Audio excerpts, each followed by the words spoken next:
رسوله الکریم اما بعد۔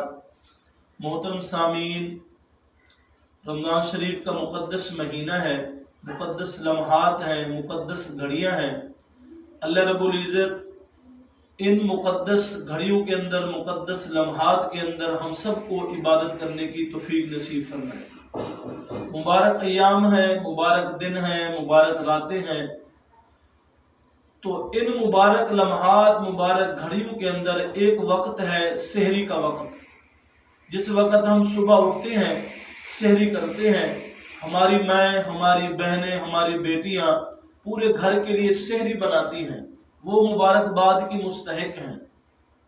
اللہ کے نبی صلی اللہ علیہ وسلم کا فرمان عالی شان ہے، فَإِنَّ اللَّهَ عَزَّ وَجَلَّ وَمَلَائِكَتَهُ يُصَلُّونَ عَلَى الْمُتَسَحِّرِينَ۔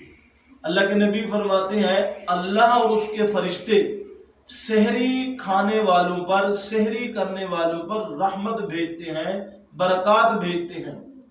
یہ الترغیب و ترہیب حدیث کی کتاب ہے، جلد نمبر 2 ہے۔ اس کے اندر حضرت ابو سعید خدری رضی اللہ تعالیٰ عنہ سے روایت ہے، فَإِنَّ اللَّهَ عَزَّ وَجَلَّ وَمَلَائِكَتَهُ يُصَلُّونَ عَلَى الْمُتَسَحِّرِينَ۔ اللہ اور اس کے فرشتے سحری کھانے والوں پر رحمت بھیجتے ہیں۔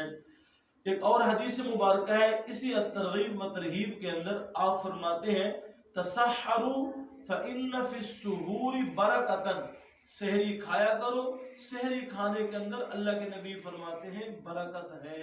اللہ رب العزت مجھے اور آپ کو، ہم سب کو سنت کے مطابق سحری کرنے کی توفیق نصیب فرمائے۔